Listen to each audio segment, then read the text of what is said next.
Bueno, hoy vamos a seguir hablando de desarrollo animal. Como ya les dije, es uno de mis temas que más me gustan.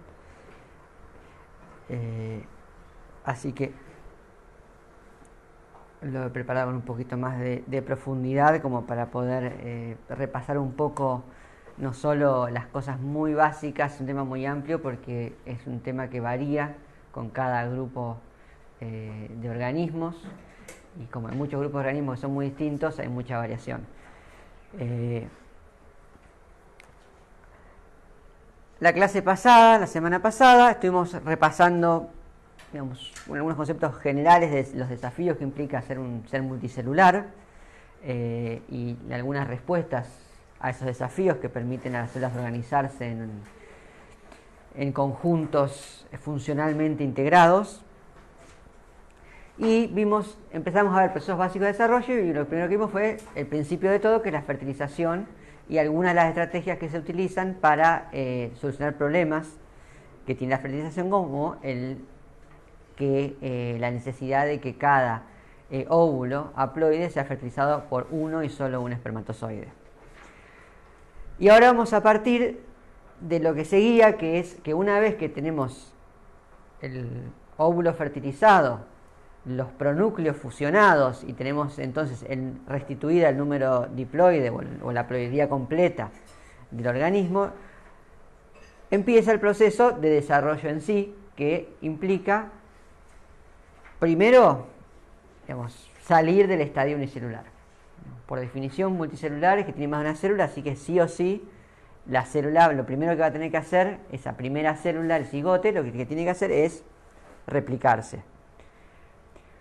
Una vez que se replica, y es el proceso que se llama clivaje, empieza un proceso que se llama gastrulación, que lo que va a hacer es empezar a mover las células y organizarlas en grupos o capas que van a ser las que van a dar origen después a los distintos tejidos. Y esas capas son bastante conservadas, en el sentido de que las mismas capas se suelen observar tanto en grupos muy distintos de animales con planes corporales muy distintos. Y finalmente, algo que no vamos a llegar a ver hoy, sino que vamos a ver la semana que viene, es cómo esas capas empiezan a organizar espacialmente para poder definir los ejes corporales y empezar a formar los tejidos y los órganos. Entonces, empecemos por el clivaje. El clivaje, ya algo habíamos visto, es el proceso en el cual el cigote empieza a dividirse por mitosis y empieza a formar una cantidad cada vez más grande de células. Entonces, este es un huevo de erizo de mar, de $1 de arena. Si se fijan, esta era, ¿cómo se llamaba esto? Ahora ya lo tienen que conocer bastante bien. Membrana vitelina o envoltorio vitelino. Y es la membrana que se levantó, fíjense que acá están los espermatozoides, que hace rato que ya no pueden entrar. ¿Sí? El clivaje es esta primera serie de divisiones celulares, y lo que hace es un montón de mitosis generando células. ¿Sí?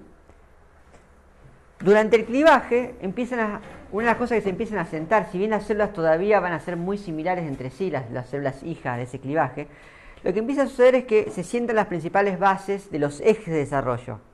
O sea, mientras las células se están dividiendo, ya están empezando a definir quién va a ir dónde, qué va a ser izquierda, qué va a ser derecha, qué va a ser adelante y atrás en aquellos que tienen adelante y atrás, qué va a ser oral y aboral en los que tienen esos ejes. Se empieza a definir qué va a ser ventral, qué va a ser dorsal. Se empieza a definir de qué células van a salir los distintos tejidos del cuerpo.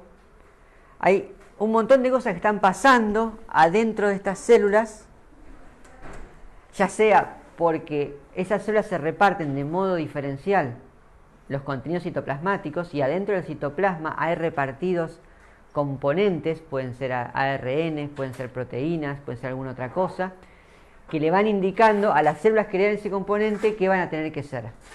Y eso, qué una célula va a ser, se llama destino celular, y lo vamos a ver al final. Y lo importante es que estos procesos varían con los grupos y a veces con las especies. O sea, hay los grandes grupos de animales tienen cada uno un patrón, un patrón más habitual y variantes sobre esos patrones. Esas variantes, si bien en general aquellas especies más emparentadas entre sí tienden a tener un desarrollo, sobre todo el temprano, más parecido, muchas veces especies relativamente cercanas evolutivamente tienen sistemas de desarrollo muy diferentes. Y eso lo vamos a ver en un par de clases cuando empecemos a hablar de evolución del desarrollo. Ahora, ¿qué determina cómo se cliva? Uno dice, bueno, a ver, ¿cuántas maneras distintas puede dividirse una célula? ¿No? Una célula se divide en 2, se divide en 4, cada una en 8, pac, y van un montón de células, una pelota de células. Sin embargo, van a ver que pese a que las células pueden dividirse de la misma manera, los patrones que empiezan a generar suelen ser muy distintos en distintos grupos, ¿sí? Y eso se da a una serie de factores que determinan esos patrones de clivaje. El patrón principal es la cantidad y la distribución de vitelo. El vitelo es lo que en los huevos de gallina llamamos yema. Es una sustancia de reserva. Generalmente es una sustancia muy rica en lípidos. Y el vitelo es la reserva que la madre pone en el huevo para asegurar que ese huevo llegue lo mejor posible al momento en que se le acabe el vitelo, ¿sí? Dependiendo de la cantidad de vitelo, un animal va a poder llevar su desarrollo a un estadio bastante avanzado, muchas veces lo que se llama desarrollo directo, hasta un estadio similar al adulto pero en miniatura. Y otras veces, en huevos con poco vitelo, va a tener que desarrollar algún tipo de embrión de desarrollo rápido que pueda rápidamente empezar a alimentarse e incorporar más energía. O sea, el vitelo fundamental hace la estrategia de vida. Aquellas especies que dejan mucho vitelo en sus huevos son especies que van a tender a desarrollarse de modo más directo, a dar, eclosionar organismos más parecidos al adulto, y generalmente van a tener menos etapas, mientras que aquellas especies que dejan muy poco vitelo, y eso hace de vuelta a lo que hablamos hace unos días de la inversión parental, los que hacen poca inversión parental en general son huevos que van a desarrollarse en algún tipo de larva o estadio intermedio que tiene que alimentarse antes de poder proseguir al estado adulto. Y después lo otro que muchas veces determina el patrón de clivaje tiene que ver con factores citoplasmáticos que lo que determinan por un lado es el ángulo en que se forma el uso mitótico. Recuerden que el uso mitótico se forma un ángulo con la célula que tiene que ver con dónde están los centríolos, dónde está el uso y hacia dónde van a ir los cromosomas en la telofase, ¿sí? Y ese ángulo puede cambiar en una división, puede ser así, en otra división puede ser así, y eso va a cambiar el plano de división de la célula. Otra cosa que va a hacer que cambie es el ritmo de división. Por ejemplo, en el huevo que estamos viendo del erizo de mar, lo que se ve inicialmente es que todas las células parece que están sincronizadas. Se divide una vez, obviamente una sola célula siempre está sincronizada con sí misma, pero en la siguiente división las dos células hijas se vuelven a dividir a la misma velocidad y después de nuevo, y entonces la división va siendo pareja. Sin embargo, a veces el ritmo de división se hace más lento en ciertas células y eso hace que alguna parte del huevo se empiece a dividir más y queden células más chicas. Normalmente se las llama micrómeros. Meros, parte, micro, pequeño, y del otro lado se llaman macrómeros. Muchas veces es muy común que eso esté asociado a la presencia de vitelo.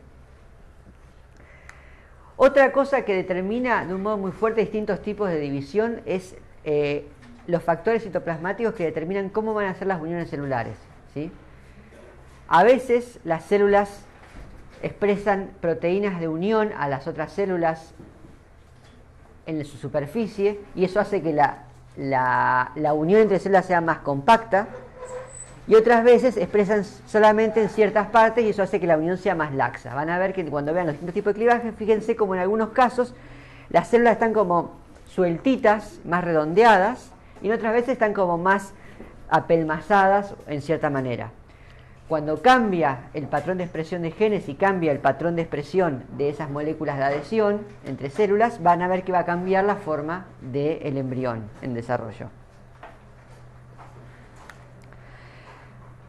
Veamos un poquito más en detalle esto que es probablemente el más importante a la hora de determinar los patrones de clivaje, que les permite a ustedes predecir si ustedes ven un huevo y pueden distinguir cuál es el vitelo en ese huevo, cuánto hay y dónde está, cómo va a ser el patrón de división. Y eso lo pueden pensar a partir de dos ejes. Uno es la cantidad de vitelo, ¿sí? Hay huevos con muy poco vitelo y huevos con mucho vitelo. Y por otro lado, la simetría o asimetría de la distribución. O sea, hay huevos que tienen ese vitelo muy parejamente distribuido en todo el huevo y hay huevos que tienen el vitelo a un costado o al otro o en el centro. Entonces, de este lado tenemos los huevos que se llaman alecitos o oligolecitos. Son huevos que tienen muy poco vitelo o nada de vitelo, ¿sí? Casi no tienen sustancia de reserva. Dependen completamente de poder ser un desarrollo muy rápido y simple, sin aumento de tamaño, a una forma que se pueda alimentar o a una forma que es alimentada. Por ejemplo, los huevos de mamíferos, los óvulos de los mamíferos son alecitos. Prácticamente no tienen sustancia de reserva. Y es por eso que tiene un desarrollo muy básico, inicial, y gran parte del desarrollo no hace a empezar a formar el embrión propiamente dicho, sino empezar a formar estructuras que le van a permitir a ese embrión implantarse en una placenta materna para poder empezar a recibir alimentación, y recién ahí empieza el desarrollo, ¿sí? Los primeros horas y días del desarrollo humano no se hace prácticamente nada al embrión. Lo que va a formar el embrión sigue siendo una bola de células indistintas. Lo que se está formando es toda la estructura que se va a implantar en el útero para poder alimentar a ese embrión. El siguiente, que acá, bueno, no es la más afortunada de los dibujos, pero son los huevos que se llaman isolecitos o oligolecitos. Lo que tiene acá es que tienen un poco más de vitelo. Ese vitelo está bastante repartido en todo el huevo, excepto en una zona un poquito central típicamente, que es donde está el núcleo y el resto del citoplasma, ¿sí? Los huevos de erizo de mar que estuvimos mirando eran, que se acuerdan que se veía el núcleo estaba como adentro de una zona más clara, son isolecitos. Después hay huevos que tienen una cantidad un poco más grande de vitelo y generalmente la tienen distribuida de un modo asimétrico y se llaman mesolecitos. Por ejemplo, los huevos de anfibios, los huevos de rana, de salamandra, son típicamente mesolecitos. Tienen una zona donde hay un montón de vitelo y después tienen el resto del citoplasma. Una variante de los huevos mesolecitos son los que llaman los megalolecitos, que son huevos que son mesolecitos, tienen más vitelo, pero todo el huevo es más grande. También tiene una distribución relativamente asimétrica, y este es el ejemplo de los huevos de las aves y de los dinosaurios. Finalmente, hay otro tipo que se llama centrolecito, es parecido al isolecito, tiene bastante más vitelo, y está todo concentrado en el centro. Entonces el citoplasma queda en una capa periférica, y en el centro queda el núcleo del cigote. Y finalmente, el núcleo del óvulo. Finalmente tenemos los que llaman los huevos telolecitos, que son huevos que tienen mucho vitelo y donde el citoplasma y el núcleo están confinados a una especie de sectorcito periférico en una parte del huevo.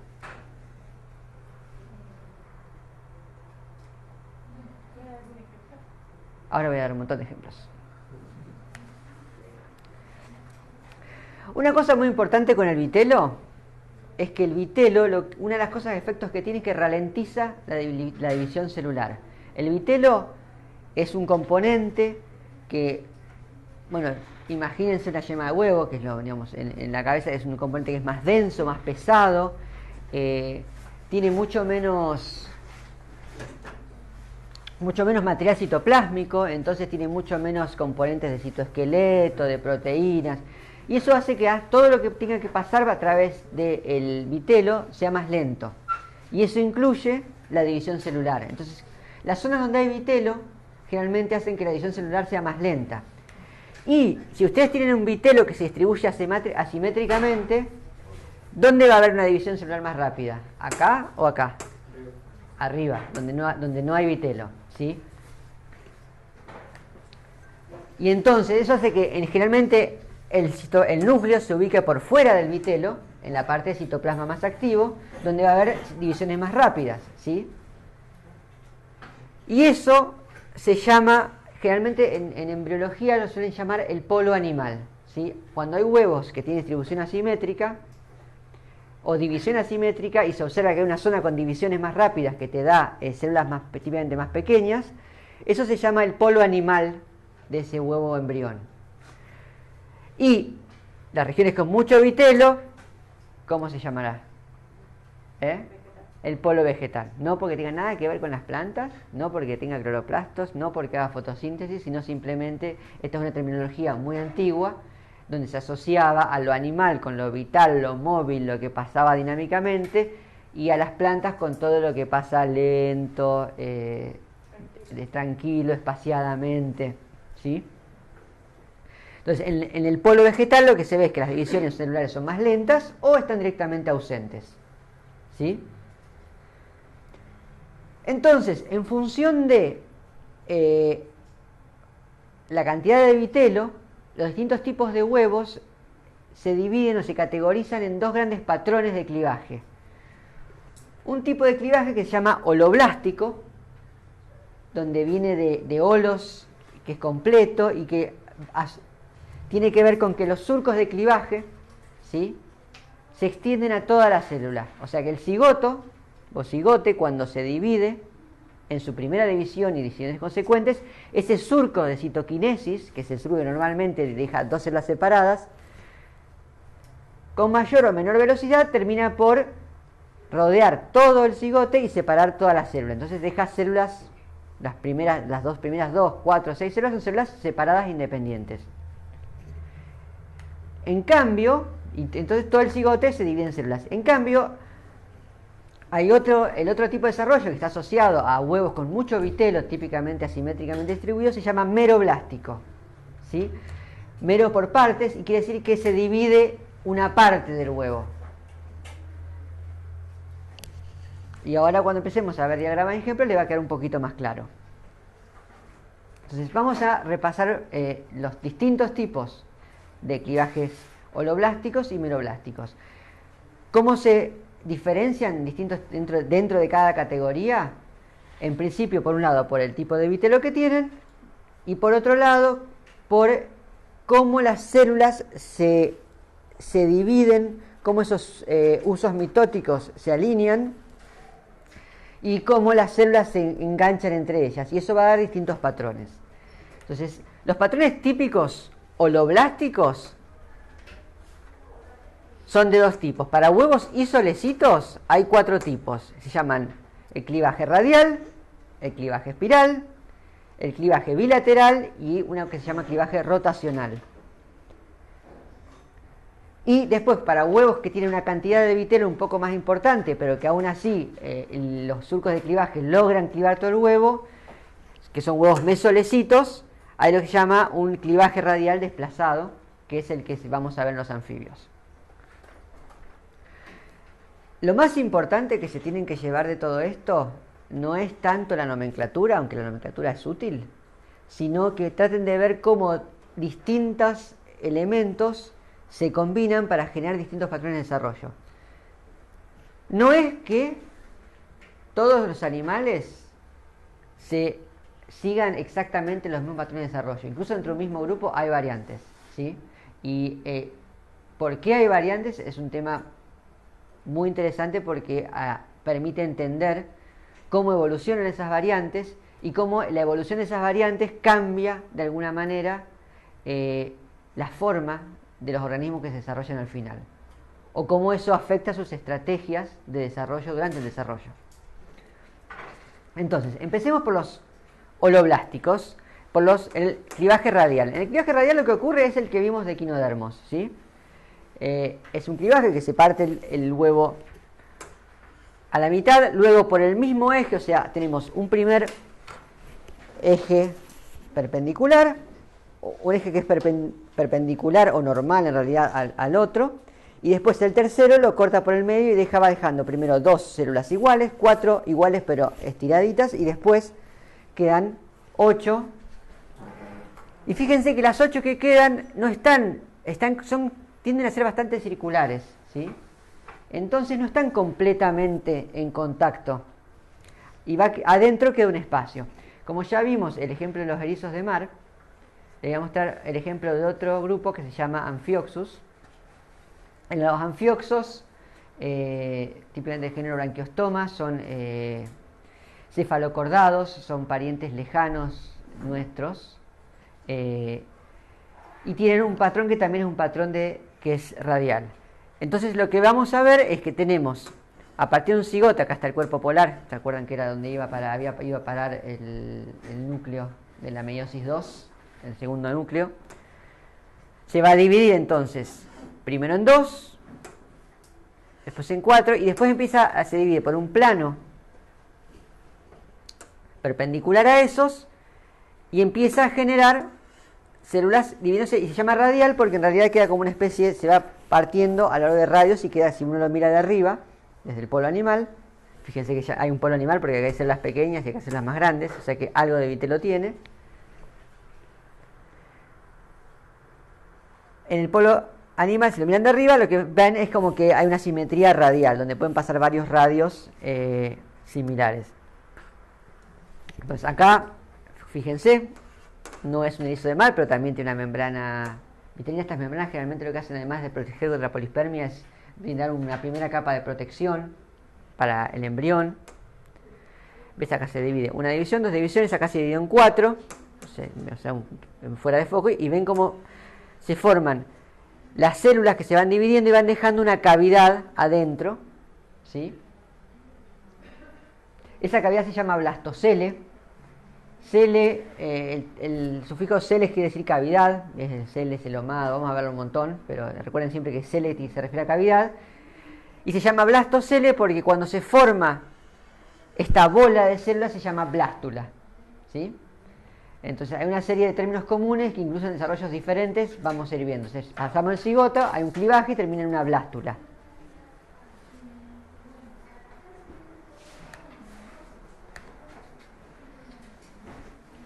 Un segundo tipo muy común, porque es común a un grupo muy grande de animales, que es de grupos de animales, que son los fotrocozoos, que son los que incluyen a los anélidos, a los moluscos, a los platihelmintos, a los nemerteos y a un montón de otros grupos, es el que se llama clivaje espiral. En el clivaje espiral va a empezar igual, pero suceden dos cosas. Primero, que el clivaje empieza siendo asimétrico, o sea, el primero es simétrico, pero después empieza a ser asimétrico. Y lo segundo que pasa es que los usos mitóticos empiezan a clivarse, o sea, si en la primera división es un uso así, en la segunda división se giran 45 grados y después empiezan a girar 45 grados, y eso lo que va haciendo es que va generando que las células en los distintos anillos que se van formando empiezan a estar como desplazados 45 grados. Y cuando uno lo mira de arriba, desde el polo animal, lo que parece es que eso forma una espiral. No es súper obvio. Este, por ejemplo, es un huevo de potamoceros, que es un poliqueto, es un anélido marino. Acá está el huevo formándose. Esto es todavía... Estos granulitos que son acá forman parte del vitelo. Y lo que van a ver es que este huevo se va a empezar a dividir y va a empezar a formar, va a hacer primero una división. Fíjense que dependiendo del organismo van a ver que tardan más. Acá se dividieron en primera mitosis, primera división. Y pueden ver que el citoplasma se hace espacio dentro del vitelo para poder trabajar, y ahora van a ver la segunda división. Ahí, ya que estamos acá, lo estamos mirando desde arriba. Ahora la tercera división va a pasar en el plano, digamos, del que estamos mirando. Y lo que van a ver es que quedan determinados 4 células acá y ven que otras 4 más acá. ¿Ven que están como girados? Y por eso las vemos en otros que están las 4 una encima de las otras.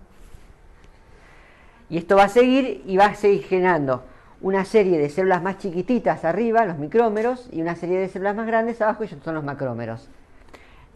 Las chiquitas arriba están en el polo animal y los macrómeros en el polo vegetal. Y fíjense que la bola, si bien es del eje así nomás, parece otra bola de células más, esta bola de células es mucho más compacta. Y la diferencia tiene que ver con que la expresión de proteínas de unión entre células es más amplia, y eso hace que las células, fíjense que las células no son redonditas como era en el otro caso, sino que están como más pegadas, y esa es la forma que maximiza la cantidad de unión entre células, ¿sí? Y eso es interesante porque lo que demuestra es que este formato de división y el anterior, la geometría que adoptan los embriones tiene que ver con la forma, digamos, fenómenos físicos, ¿sí? O sea, si yo expreso células que se pegan de cierta manera o no se pegan de cierta manera, cambia la forma en que se acumulan, ¿sí? Otro ejemplo, este es una especie de caracol que se llama lianasa. Fíjense, este va a ser una cosa muy rara. ¿Ven esto?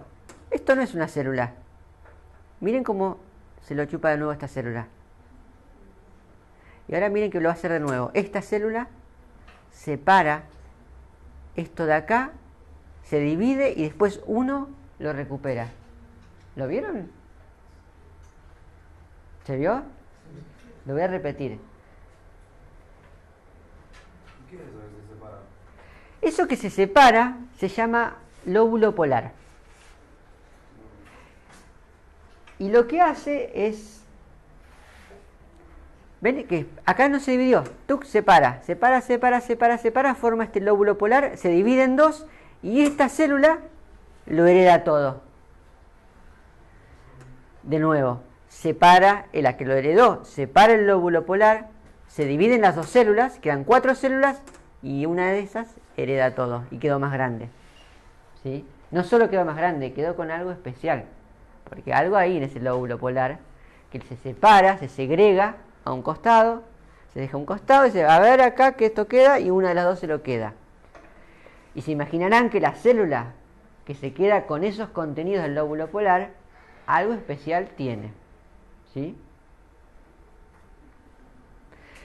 Esa es una manera, una estrategia que tienen, es muy común en muchos grupos de espirales, de lo que les decía de separar determinados componentes citoplasmáticos que después le van a decir a esa célula que por tener esos componentes le van a permitir seguir ciertos destinos celulares, ¿sí? Esa célula ya sabemos que esa célula va a contener ciertos componentes. ¿Qué componentes? ¿Cómo hacemos para saber qué componentes? ¿A alguien se le ocurre qué habría que hacer para saber qué componentes?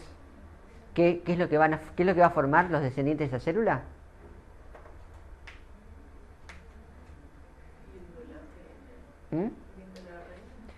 Viendo el ARN te puede dar una idea de qué cosas están expresando, pero de ahí después tenés que saber qué es lo que hacen. Acordate que el ARN codifica para proteínas y hay que saber qué es lo que hace cada proteína. Y generalmente las proteínas hacen todas cosas bastante complicadas para lograr llegar a ver lo que uno ve. Hay una manera más fácil. ¿Eh? Continciones, ¿cómo harías? Lípidos, si sospecho que hay lípidos, una intención para lípidos, si sospecho que hay... Podría ser. O lo que se hace, que es mucho más divertido, es uno agarra y dice, quiero saber qué va a haber este lóbulo polar. Uno agarra una agujita chiquitita, pinchás esto con mucho cuidado e inyectás algún tipo de tintura, puede ser digamos, que vos la veas al microscopio óptico de campo brillante, o que lo veas que sea alguna sustancia fluorescente. ¿Qué es un profe? ¿Qué tamaño tiene? Claro, ¿qué tamaño tiene para pincharlo? Es muy chiquito. Sí, ¿no? Es muy chiquito. Desde ya les aviso. ¿Pero qué es un huevo? Sobre todo estos, los hay más grandes. Pero es microscópico. Es microscópico. ¿Cómo se va a pinchar algo con el microscopio? No, no lo pinchás con el microscopio, lo pinchás con una aguja. No, Bajo el ¿cómo haces microscopio. para- Yo le voy a decir una cosa. El huevo humano es re chiquito. El huevo humano es re chiquito. ¿Y qué hacemos con el huevo humano? Fertilización in vitro.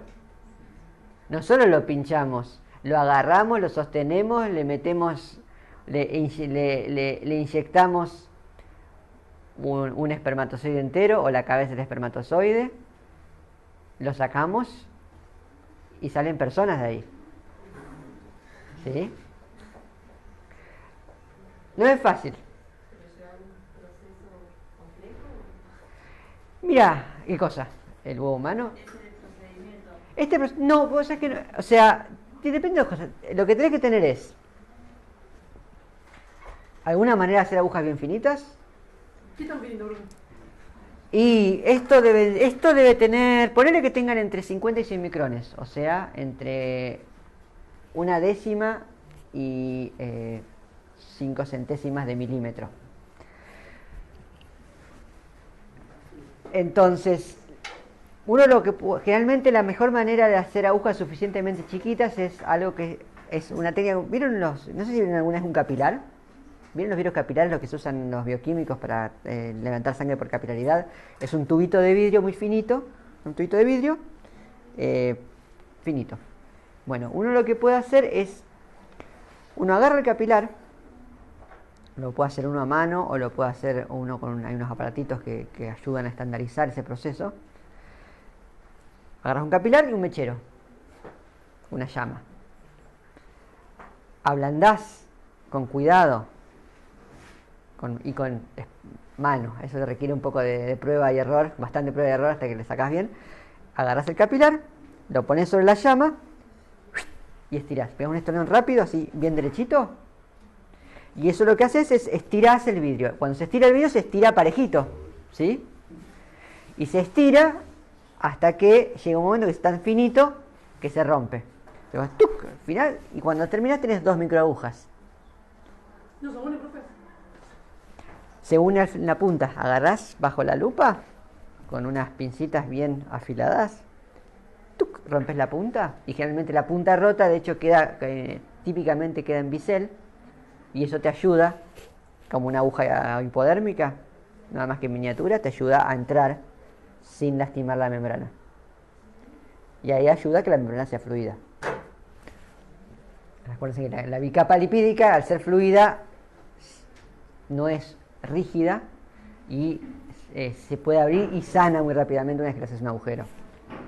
Entonces, tenés tu aguja, lo siguiente es cargas tu solución con la tintura que vayas a usar y después podés inyectar usando, hay unos aparatitos que se llaman microinyectores que vos lo conectás a un tubito que manda una cantidad muy controlada de aire y de presión que empuja y eso te sirve para inyectar una cantidad o si no lo haces a mano con un tubito, que se llama una boquilla con un tubito de goma y con mucho cuidado y también con experiencia lo podés ir inyectando a mano.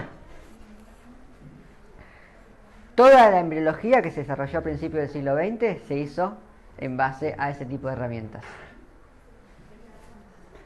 Capaz que vamos a tener que cerrar esa cortina, ¿no? ¿Quieres cerrar esa cortina? Por fin. No, porque la luz no hace nada, me parece la cortina. No sé si vos tenés mucho reflejo de la luz. No era esa. Tampoco era esa, es la de allá.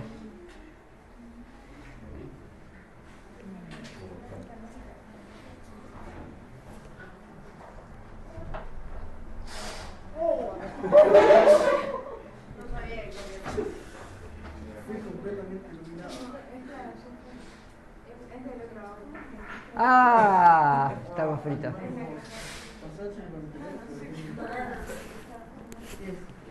Ya está. Vale el intento. Bueno.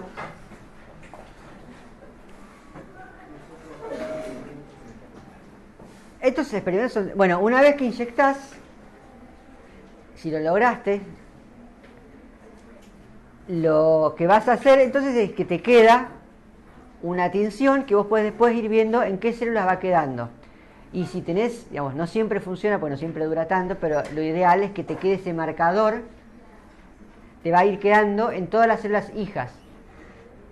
Entonces vos podés saber después todas las células que queden marcadas por ese marcador, vos sabés que descendieron de esa célula y que probablemente esa célula en parte por lo menos tenés evidencia de que fue determinada por los contenidos del lóbulo polar.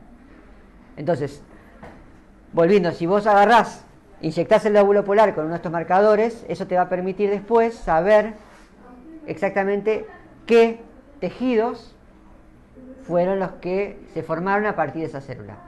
Lo mismo lo puedes hacer más adelante en el estadio.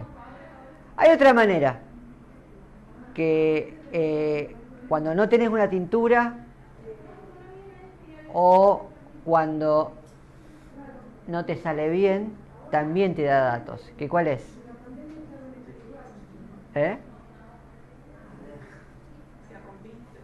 Lo rompiste. Lo rompiste. Se quedó sin lóbulo polar. Y ahí la pregunta pasa a ser, ¿qué pasa cuando el embrión ya no tiene los contenidos del lóbulo polar? Pueden pasar dos cosas. Puede pasar que el embrión, sobre todo a veces con el lóbulo polar suele ser más obvio, pero a veces, esto lo puede hacer en realidad con cualquier célula, ¿verdad? No solo con el lóbulo polar. Puedes agarrar cualquier embrión, inyectarle un marcador y ver qué forma esa célula. Y también puedes agarrar cualquier embrión, reventarle una célula y ver qué pasa. Pueden pasar dos cosas. En algunos grupos y en algunas células y en algunas circunstancias, lo que sucede es que cuando vos reventás una célula, hay una parte del embrión que deja de formarse. ¿Sí? Y entonces eso es un poquito a veces más difícil de reconocer, porque no siempre el embrión llega bien sin esa parte, pero algunos tipos de embriones realmente se desarrollan un montón con lo que tienen, y simplemente vos comparás el embrión normal, un grupo control donde no reventaste nada, con este, y te fijas qué es lo que falta, y decís, lo que falta, evidentemente, necesitaba esa célula que reventé. El término técnico para reventar es ablacionar. ¿En qué otras células ablacionás? ¿Eh? ¿En qué otras células puedes ablacionar? Cualquiera, en realidad puedes ablacionar una, puedes ablacionar dos. Muchas veces lo que se hace es también se puede agarrar un embrión temprano que tiene 4 o 8 células y se lo agarra con un pelito muy fino, típicamente suele ser se le hace un lacito, se va cortando, tú como cuando uno corta una torta con un hilo, no sé si lo hicieron, haces ¡tac! Y lo terminás dividiendo en dos grupos de células. ¿Sí? En algunos organismos, cada grupo de células te genera medio embrión, una mitad y la otra mitad del embrión, dependiendo de por dónde cortaste. En algunos organismos, cuando ablacionás una célula u otra, algo deja de formarse. Y en otros, no. En otros se forma el organismo completo de todas maneras. ¿Sí? Y eso hace, y en general eso puede variar dependiendo de qué célula sacás y en qué momento. ¿Sí? Y además de qué organismo. Y eso hace lo que se llama como dos extremos de desarrollo que en realidad casi no existen en sí mismos, pero que son como dos. Una cosa que se llama desarrollo en mosaico, que tiene que ver con animales donde prácticamente cada célula sabe qué va a hacer por sí misma y lo que tiene en su interior determina qué va a hacer y no necesita de las otras células para saber qué tiene que hacer. Entonces, si las otras células desaparecieron, igual hace lo que tiene que hacer. Y el otro que se llama desarrollo regulativo, en el cual las células se comunican entre sí y se van definiendo qué van a hacer sobre la marcha y en función de qué células hay y dónde están. ¿Sí? En general, encontramos una cosa en el medio. Hay partes que son más regulativas, partes que son más en mosaico. Cuando es en mosaico, cuando es regulativo, es más difícil hacer este experimento y que te funcione. Pero en general, es muy común que los embriólogos, desde hace 120, 130 años, vienen aprendiendo embriología sobre embriones de distintos grupos a fuerza de inyectar huevos muy chiquitos, con agujas muy chiquitas y cantidades muy pequeñas de algún tipo de tinción, o de ablacionar células y ver qué pasa. Bien, se va a repetir en casi todos los grupos que veamos. Vieron que entonces tenemos espirales, son anélidos, moluscos y platihelmintos y nemerteos, entre otros. Hay todo un grupo muy grande que cuando veamos diversidad lo vamos a repasar, que se llaman los espiralianos o espiralia, porque tienen este tipo de desarrollo. Y acá se ve un poco mejor lo que les decía, que ven que se divide, mirado desde arriba, se divide primero en 2, después en 4. Fíjense que acá ya la forma es distinta, que están como siempre bien pegados. Y acá lo que sucede es que aparece esta división donde están corridos 45 grados los usos mitóticos y eso genera este patrón de división en espiral, donde al final queda como una bola de células que vistas desde arriba, desde el polo animal, ven las células más chiquitas, los micrómeros arriba, están cada capa, cada juego de micrómetros está desplazado a 45 grados, formando una estructura que es reminiscente a una espiral. Después cuando no encontré buenos videos, y sé que los hay, porque tengo un montón de conocidos que trabajan en esto y sé que les he visto haciendo buenos videos. Así que, pero no tuve tiempo de escribirles y decirles dónde están sus videos, que no los encuentro. Un tercer tipo de clivaje holoblástico en huevos y solecitos es lo que se llama clivaje bilateral. El clivaje bilateral es típico de los tunicados. Los tunicados, como las asidias, los piures, son también parientes lejanos nuestros. Después vamos a ver bien la evidencia que muestra eso. Y lo que tienen es que tienen un patrón que es interesante porque es parecido al anterior, pero en vez de ser espiral o esa cosa radial, lo que va generando es un patrón de células que son bilaterales. Ven que tiene como un eje y hay como imágenes especulares de cada lado, donde las células se van dividiendo desparejo por otras partes, pero van formando dos mitades que son imágenes en el espejo. Y ese eje bilateral se va a corresponder al eje bilateral de la larva y del adulto, ¿sí? O sea que ya esta primera división ya está generando este plano, ¿sí? O sea, así de temprano ya está. Estos animales determinan izquierda de derecha. Uno de los Ciona intestinalis acá lo ven que está rodeado por esto que está arriba, es una capa, una membrana vitelina distinta, ¿sí? Está un poquito más rápido este video. Todos estos videos están acelerados. Va de nuevo. Ven, acá va. Primera división, segunda división, tercera división y ya acá se vuelve más difícil seguir el patrón bilateral, pero es una cosa así. Otra especie distinta que se llama Falucia, también de tunicado. Van a ver, estas son las células especiales que están asistentes al huevo, pero el huevo, ven, acá está. Acá se dividió el cigote, primera división, segunda división, tercera división viene ahora. Ven que acá se ve esa bola que se veía en el dibujo.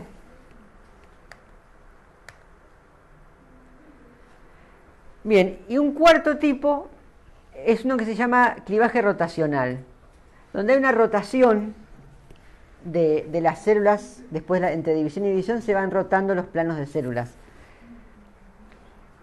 Y ese es el tipo de clivaje que se observa, por ejemplo, en los nematodes. Van a ver acá, se divide una vez. Fíjense, siguiente división, hay una rotación. Ven que en vez de mantenerse todas pegadas hay como un movimiento, una rotación en donde está el eje de división, que va generando rápidamente un conjunto de células que está bastante, organizado, bastante distinto. Este mismo tipo de clivaje en general, esta idea del clivaje rotacional, también es el clivaje. Acá lo que sucede es que hay un primer plano de clivaje, ¿sí? Acá está la primera división, y el segundo plano hay una rotación del plano de 45 grados. Algo similar ocurre en el huevo de los mamíferos, ¿sí? Fíjense que de todos los que vimos, este es el que da como a mi parecer, uno de los embriones más desordenados. ¿Sí? Como que está haciendo cualquiera. Y fíjense acá, ¿ven lo que está haciendo ahí? Esto ya es un paso siguiente. Esto es lo que está formando, que se llama el trofoblasto. Acá adentro está el grupo de células que va a formar al individuo, a la persona que nace. Y todo esto que está acá es un conjunto de células que se va a especializar en implantarse en una placenta y implantarse en un útero y formar una placenta.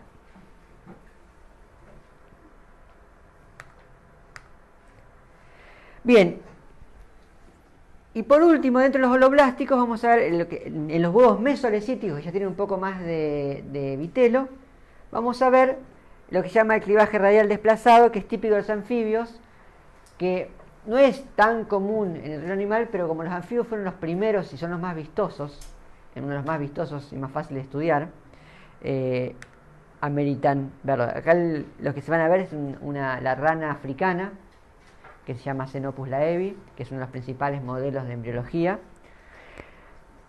El huevo de la rana africana es un huevo que tiene... es un huevo bastante grande, o sea, se ve a simple vista, esto lo pueden ver a simple vista. Vamos a ver si conseguimos prestados algunos de biología del desarrollo para que vean en algún momento. Lo que tienen son bastante grandes, son muy fáciles de estudiar, aparte como tienen fecundación externa, uno consigue fácilmente, cría las ranas y consigue huevos para trabajar. Y lo que sucede es que es un clivaje que es radial, pero que al tener bastante vitelo en lo que va a ser el polo vegetal, eso genera una velocidad diferente de división que genera estos micrómeros por un lado y los macrómeros por el otro. ¿Sí? Lo que vamos a ver es que se producen las primeras divisiones que atraviesan todo y después empiezan a haber divisiones que van generando más rápidas en el polo animal, más lentas en el polo vegetal, que te generan una blástula que tiene células chiquitas en el polo animal y células grandes en el polo vegetal. Y eso se ve desde arriba, se ve así, tac, tac. Ven que se empieza a dividir. Otra cosa que facilita mucho ese pigmento que tiene ver las divisiones de las células, queda como una especie de mosaico. Y esto es visto desde arriba. Y si visto de costado, este es como acá está como visto de costado, acá está el vitelo acá abajo, van a ver que el primer surco de división, acá va, tiqui, tiqui, tiqui, tiqui, tiqui, empieza acá, y cuando llega acá va bastante más lento. Y después ya mientras empieza el otro surco por acá va, tac, un segundo surco, que ven que va bastante rápido por acá y bastante lento, y acá ya se va a empezar a dividir más rápidamente esta división, y ya va a empezar a formar el resto de las células.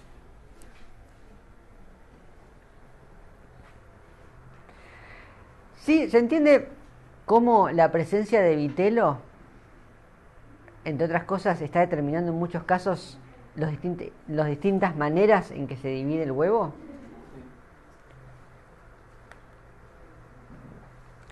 Y eso lo que hace, esto es muy típico de anfibios, eso lo que hace es, a su vez va a determinar la dinámica posterior. Y muchas veces, modos muy distintos tienen que ver con que un linaje, que era isolecítico o oligolecítico, empieza a invertir más, a hacer mayor inversión parentaria, a poner huevos con más y más y más y más vitelo, y eso genera un cambio muy grande en los patrones de desarrollo. Y muchas veces uno puede darse cuenta de cómo se parecen esos patrones que se ven tan distintos, porque si se imagina el huevo con mucho vitelo, si uno le sacara el vitelo, cómo quedaría, y te das cuenta que es mucho más parecido al huevo sin vitelo.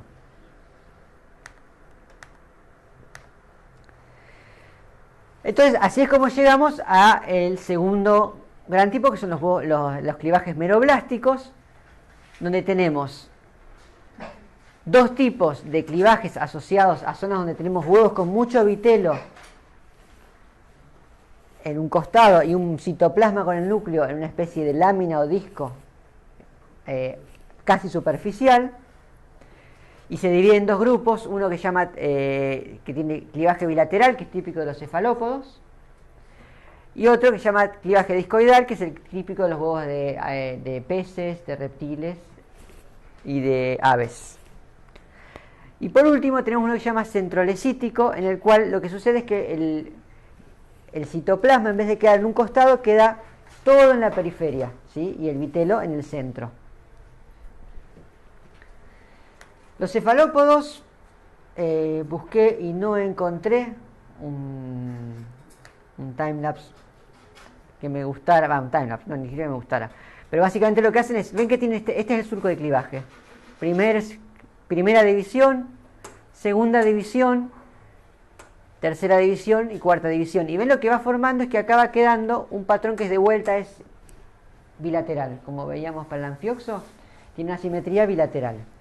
Si acá, esto es de un paper, esto es para el Octopus vulgaris, el pulpo. Se ve de nuevo acá más avanzada como va quedando un patrón bilateral, pero en vez de estar un patrón bilateral en todo el embrión, es un patrón que está en un disquito, y ese disquito está apoyado en el huevo. ¿Sí? Esto es un huevo de pulpo. Acá abajo, en esta puntita, es donde está el citoplasma. ¿Ven? Todo lo demás es vitelo. 2 células. Acá se dividió, ven los surcos para formar 4 células, 8 células. Y después va creciendo y finalmente lo que va a hacer es que las células descendientes van a rodear todo el vitelo en la parte que sigue. Otro ejemplo de clivaje heterolecito, que ya lo vieron bastante, es el discoidal, donde mejor está ilustrado porque mejor se ve es en el pez cebra, que es el que vimos antes, donde tenemos, acá todo esto es vitelo, todo esto es citoplasma, acá se dividió 1 o 2 veces, y lo que va a formar es esta especie de, se llama escudo de células, es una capita de células que queda como por enganchada a un costado del vitelo. Típica de peces, típica de reptiles, típica de aves. Y finalmente también lo vimos cuando les mostré ejemplos del centrolecito, es el que tenemos por ejemplo en Drosophila, donde lo que sucede es que el citoplasma se acumula en el exterior, se produce la mitosis y después se va a producir la celularización y ya queda todo cubierto por una capa de células externa y adentro el vitelo. Bien, o sea que hasta acá lo que tenemos es distintas maneras de dividir el cigoto en un montón de células. Hasta ahora, salvo diferencia de tamaño y los contenidos que puedan tener esas células, no hay diferenciación, no hay especialización celular. Sin embargo, esas células ya tienen datos, ya sea por dónde están o por lo que el citoplasma que heredaron, que les va a decir qué genes tienen que expresar, y la expresión de esos genes es la que va a llevar a lo que sigue. Y lo que sigue se llama gastrulación, y vamos a entrar con eso después de hacer una necesaria pausa.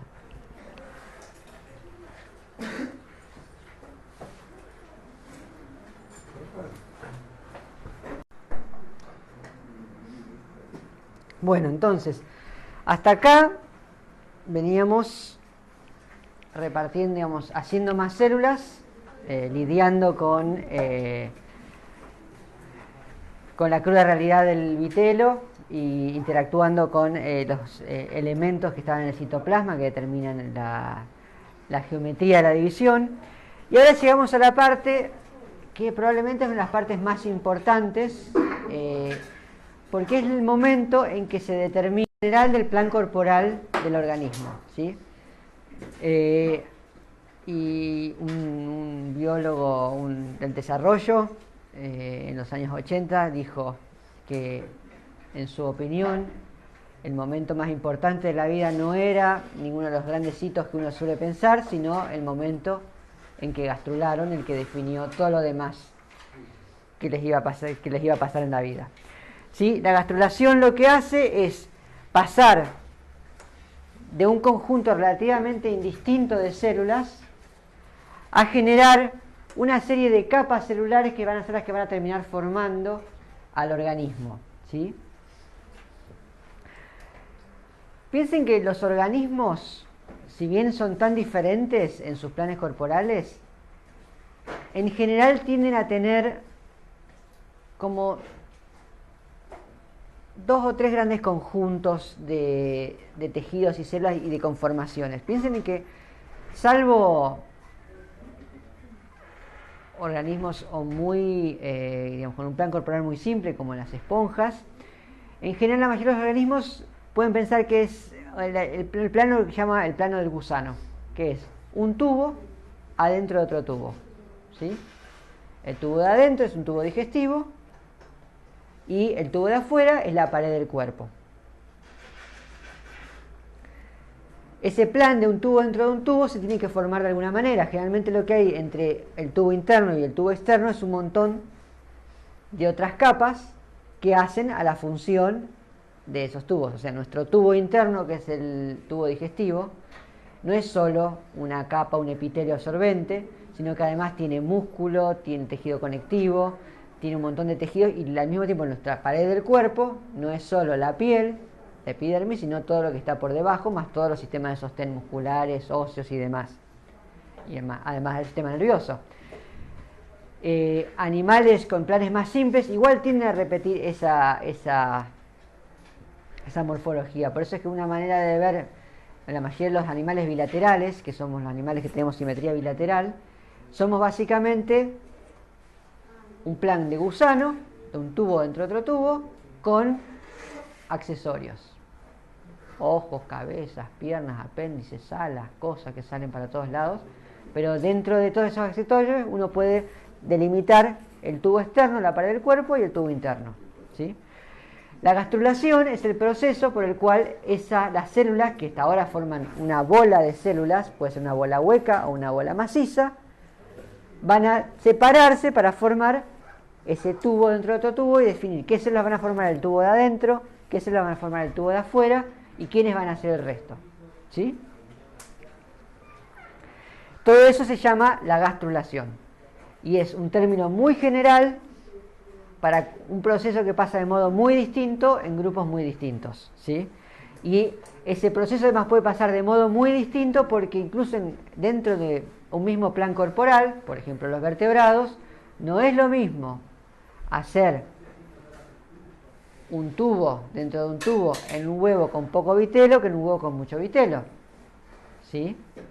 Y no es lo mismo hacerlo en un huevo que se va a desarrollar autónomamente que en un huevo que necesita implantarse en una placenta, ¿sí? Con lo cual la gastrulación nuestra, la de un erizo de mar o la de una gallina, va a ser muy distinta, si bien el objetivo sigue siendo el mismo, que es lograr definir un tubo interno que va a formar el epitelio del tubo digestivo, un tubo externo que va a formar la epidermis, la piel y todas las estructuras entre esos dos tubos de sostén y comunicación. Entonces, durante la gastrulación lo que sucede es que las células que se derivaron del clivaje se reposicionan, se reorganizan y van a establecer un plan corporal multicapa del organismo, ¿sí? Y para que eso ocurra, ¿qué tienen que hacer las células? ¿Y antes de eso? ¿Y para organizarse qué tienen que hacer? Comunicarse. ¿Y físicamente? Ya se dividieron. Se van a seguir dividiendo, pero ¿cómo? Unirse. También. ¿Y qué más? Moverse. Una de las cosas más importantes que ocurren en la gastrulación son movimientos celulares, ¿sí? Y esos movimientos celulares ocurren de distintas maneras y se pueden clasificar como en grandes categorías que tienen sus propios nombres y que sirven para definir un tipo de movimiento particular. Hay como 5 grandes grupos. Uno es la invaginación, ¿sí? En la invaginación lo que ocurre es que, imagínense que tenemos una esfera de células y que lo que ocurre es que hay un grupo de células que se mete, es como que uno, imagínate que tenés un globo y que metes un dedo en el globo, ¿sí? Hay una parte del globo que forma un tubo que se mete para adentro. Eso es un ejemplo de lo que sería una invaginación, ¿sí? Es que la capa se pliega y una parte se mete hacia adentro y forma un tubo, ¿sí? Como se ve, por ejemplo, acá. ¿Sí? Acá lo que vemos es que hay una parte de la superficie que se mete para adentro, se dice que se invagina. Otro lo que ocurre es una cosa que se llama involución. La involución es parecida a la invaginación, pero en vez de que ocurra como en forma de tubo, las células lo que hacen es que se van moviendo hacia adentro como una capa que se va como en conjunto, moviéndose hacia adentro por encima o por debajo de la capa externa, ¿sí? Eso se llama involución. Es como que se mete para adentro y se mantiene pegada en la misma esfera, pero del lado de adentro formando una segunda capa. Un tercer movimiento se llama ingresión. En la ingresión lo que sucede es algo que lo vimos hace un par de clases, que es que las células que forman parte de una capa se sueltan individualmente, cambian su patrón de expresión de células de adhesión, se sueltan y se meten para adentro, independientemente, y después se reorganizan. Cuando esa reorganización, inmediatamente que se sueltan, se forman en una capa nueva, eso se llama delaminación. Es como que de una capa se delamina una segunda capa, capas o láminas, ¿sí? De células. Y finalmente hay un proceso que se llama epibolía. En la epibolía parece al principio parecida a la involución. Pero en la involución lo que está pasando es que las células que estaban, digamos, en la única capa se meten para adentro.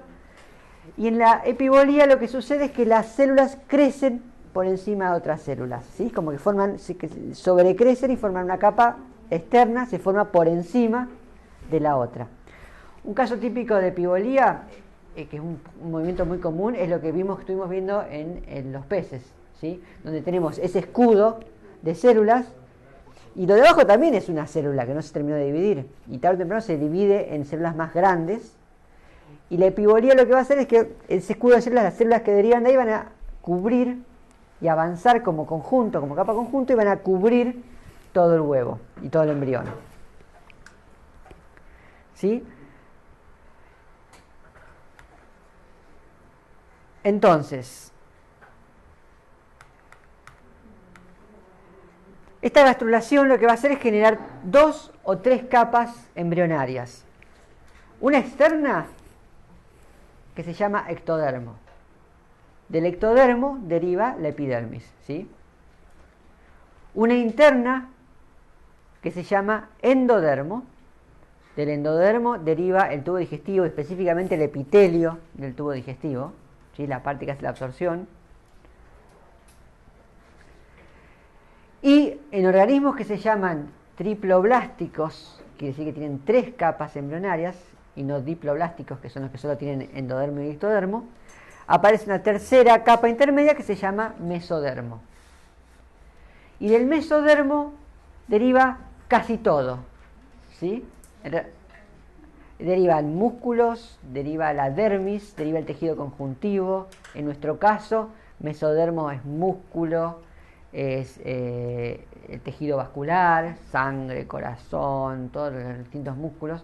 O sea que en realidad nuestro ectodérmico es solo la epidermis, ni siquiera la piel completa. Acuérdense que la piel tiene una capa de afuera, la capa de afuera, que es escamosa, que se llama epidermis, y después hay una que se llama dermis, que está abajo. La dermis ya es un tejido que es derivado mesodérmico, ¿sí? Una anémona de mar, por ejemplo, es un tipo de organismo con una organización que se llama diploblástica, porque solo tienen una capa, 2 capas. Tiene una capa externa, la epidermis, y una capa interna que se llama gastrodermis, que es la endodermis. Y después en el medio hay como una matriz gelatinosa con algunas células, pero no tiene un mesodermo verdadero, y el músculo se forma dentro de esas capas, o el ectodermo o el endodermo, ¿sí?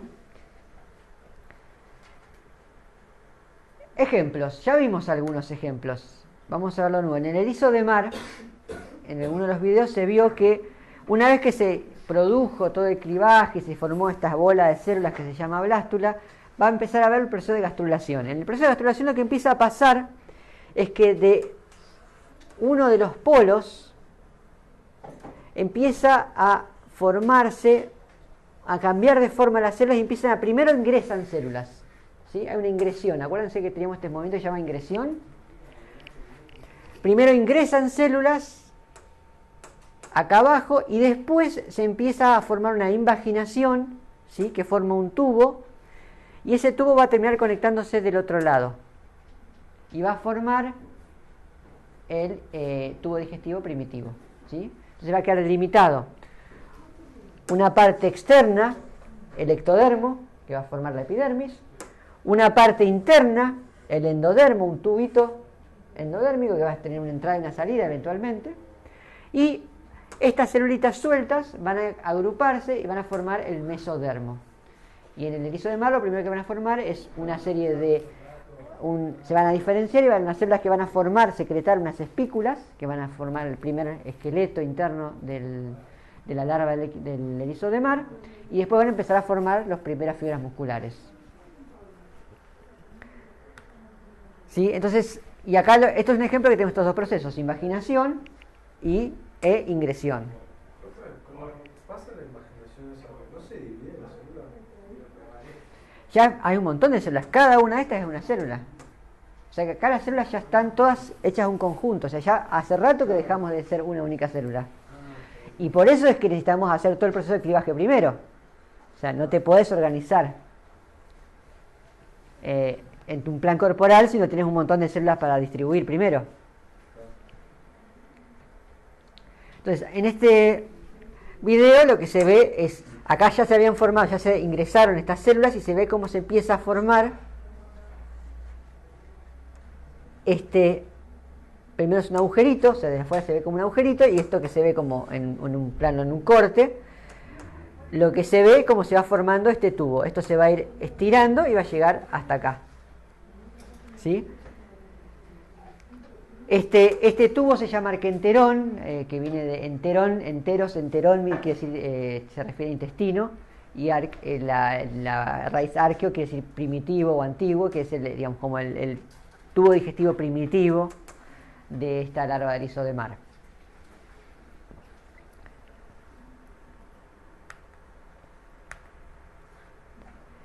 Otro ejemplo de gastrulación lo vemos en anfibios.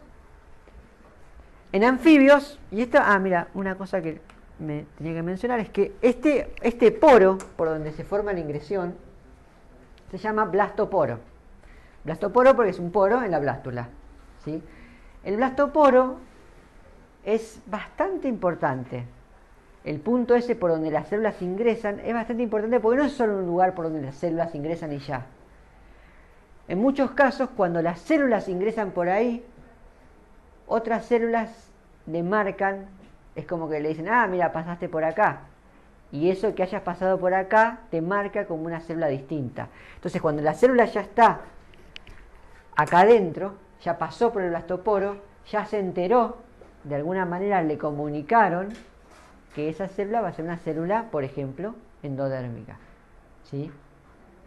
Y ya está destinada a formar parte del tubo digestivo y no va a formar, no se va a especializar como una célula de la epidermis, ni como una célula muscular, ni como una célula esqueletogénica, ¿sí? Esos pasos de determinación que muchas veces no se ven, o sea, no hay una señal visual, tienen que ver con patrones diferenciales de expresión de genes que liberan moléculas de señalización, que le van comunicando las moléculas que pasan cerca de esos centros de señalización, que tienen que cambiar su patrón de expresión genética para adecuarse a lo que les toca hacer. ¿Sí? Es como que a medida que van pasando, y hay una parte que está ahí, en el blastoporo de células que están expresando unos genes que liberan moléculas señalizadoras, algún tipo de proteína señalizadora. Cuando otra célula pasa por ahí, que en su camino de invaginación hacia formar el tubo, recibe esas moléculas con sus receptores y dispara un proceso que cambia su patrón de expresión genética y que hace que esa célula ahora esté expresando genes que eventualmente la van a ayudar a diferenciarse en un endodermo, una célula intestinal, y no en una célula epitelial. Eso se ve más claro en el desarrollo de anfibios, donde primero se estudió.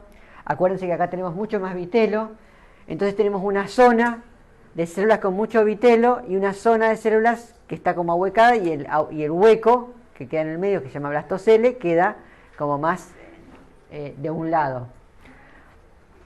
Y acá lo que sucede, y lo que van a ver en estos videos, es que se forma un proceso por el cual empieza a haber una ingresión, y lo que van a ver es que hay un porito que es un blastoporo, y que las células van a pasar para adentro, y a medida que pasan para adentro van siendo determinadas como parte de células mesodérmicas, ¿sí? Y esto ocurre por un proceso de involución, ¿sí? Células que se meten para adentro y se quedan pegadas, como acá, se van quedando pegadas a la capa más externa, y un proceso que se llama epibolía. Veamos cómo se ve eso. ¿Sí? Acá están viendo ahora de costado, y lo que van viendo es que ven que va avanzando. Estos son células que van avanzando, ahí se ve clarito. ¿Ves que se van cerrando? Y a medida que se van cerrando, están pasando, se ve, pero están pasando para adentro. Y eso está un poquito diagramado en este otro video, que no tiene tanta resolución, pero que muestra el mismo proceso, ¿sí? Donde lo que está pasando es que ven acá, este es el blastoporo, y esta estructura que se llama en el costado se llama labios del blastoporo, como este bordecito en anillo. Acá lo que sucedió es que se metieron las células para adentro, y eso que queda como que se ve en el centro, esto es parte de esto que queda viéndose, que se ve más de ese color porque tiene más vitelo. Y acá se ve cómo es el proceso por adentro. Ven que va entrando y se va formando esta capa acá. Y define un endodermo, el futuro intestino, va a definir un ectodermo del lado de afuera, y en el centro va a quedar delimitado lo que queda en la capa que queda en el medio, formar el mesodermo.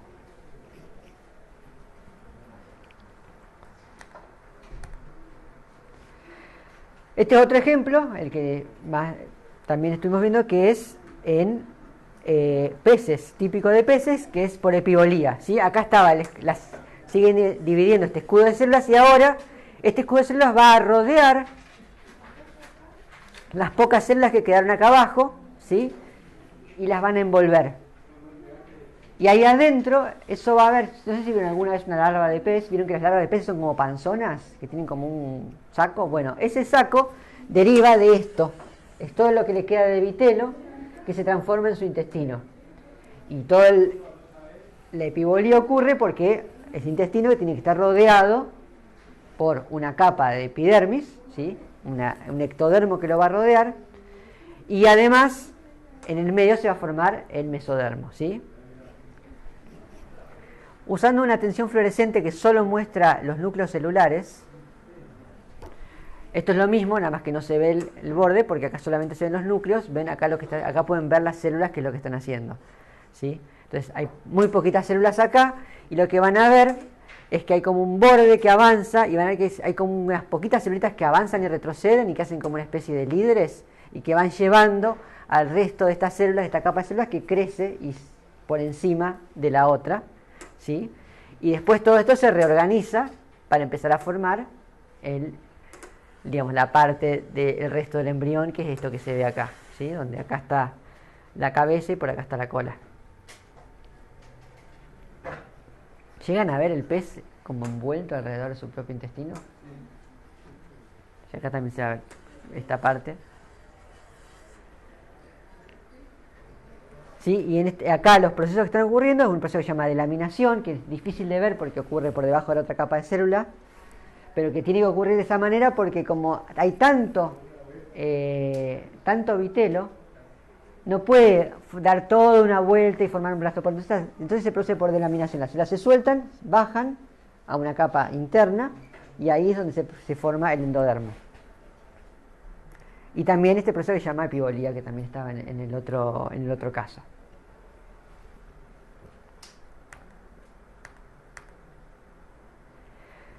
Otra cosa que sucede o se establece durante la gastrulación son los principales ejes corporales. ¿Se acuerdan que lo vimos la vez pasada? Que los organismos, dependiendo de su simetría, varía esto, pero en los organismos bilaterales hay un eje antero-posterior, un eje que va desde la parte anterior hasta la parte posterior, desde la cabeza hasta la cola. Hay un eje dorso-ventral que define un dorso de una parte ventral. Y después hay dos ejes bilaterales, uno izquierdo y uno derecho, ¿sí? Y la pregunta siempre es, bueno, ¿cómo hacemos? ¿Cómo saben las células que le toca? ¿Cómo se organizan esos ejes? ¿Cómo se decide en el huevo, a partir de un huevo redondo, esférico, qué es adelante y qué es atrás? Bueno, depende del grupo. Distintos grupos tienen distintas estrategias. Algunos grupos, ya el huevo mismo viene preconfigurado con sus ejes. Por ejemplo, los huevos de Drosophila ya vienen con moléculas adentro que dicen esto va a ser anterior, esto va a ser posterior. Y en otros, por ejemplo en los anfibios, eso se determina en función de algo que suceda que rompa la simetría. Y lo que se usa en anfibios, por ejemplo, los anfibios usan la combinación de dos cosas. Por un lado usan el punto por donde ingresa el espermatozoide como punto de referencia. Y lo otro que usan es la gravedad. ¿Sí? Lo que sucede es que tiene una serie de componentes que cuando se produce la fertilización se sueltan y como son más densos caen por gravedad. Y entonces eso define una capa, digamos, una parte hacia abajo que en combinación con el punto de ingreso del espermatozoide pueden definir los cuatro ejes. Eso es una cosa más o menos así. ¿Sí? Tenemos el polo animal, polo vegetal. Entra el espermatozoide, por acá, entra el núcleo. Y lo que ocurre es que hay un desplazamiento, que se llama rotación cortical, un desplazamiento de esta parte pigmentada, que se libera, acá abajo queda el vitelo, y entonces queda esto que se llama medialuna gris. ¿Sí? Y esta medialuna gris, después el clivaje va a determinar que el clivaje va a pasar por este plano, y eso va a determinar el primer plano bilateral del embrión. Acuérdense en otros casos, como en el clivaje de los tunicados, donde ya había, o el de los cefalópodos, donde ya el primer clivaje separa izquierda de derecha. ¿Sí? Entonces y eso independientemente de por dónde entró el embrión. Entonces, cada tipo de organismo va a tener distintas estrategias para definir cómo rompe esa simetría y cómo define esos ejes. Lo otro que se establece durante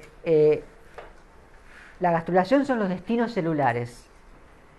Y esos destinos celulares muchas veces se habla de lo que se llama un mapa de destinos celulares. ¿Se acuerdan cómo dijimos que uno podía agarrar un embrión temprano o no tan temprano y teñir una célula o ablacionarla y ver qué da?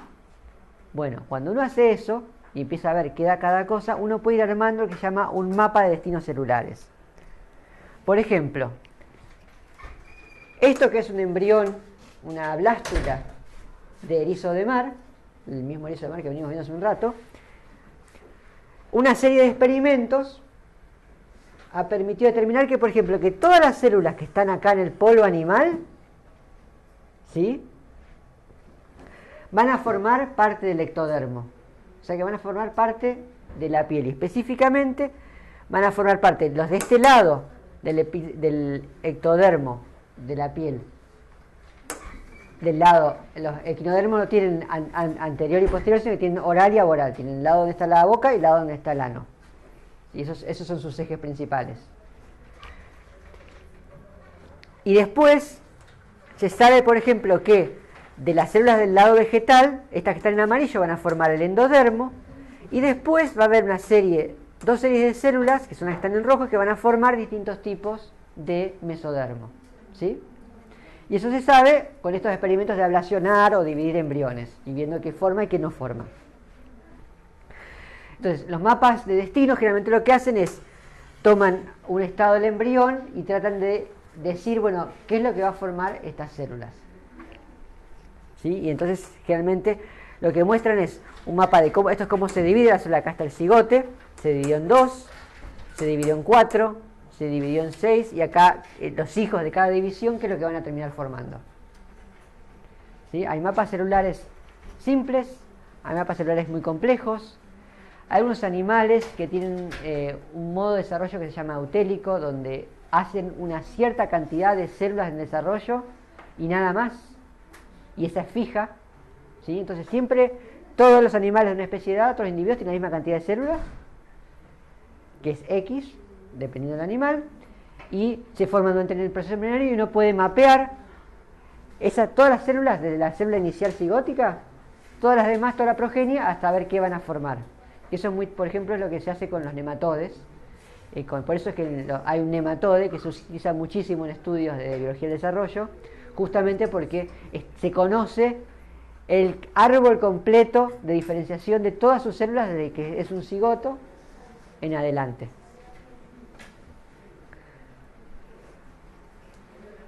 Y con esto cubrimos gastrulación, vimos en base qué es esto de las capas embrionarias, esto de que tenemos capas, el ectodermo, el endodermo y el mesodermo. Esos son nombres que se van a repetir mucho porque se usan mucho no solo en biología, sino después en cuestiones posteriores.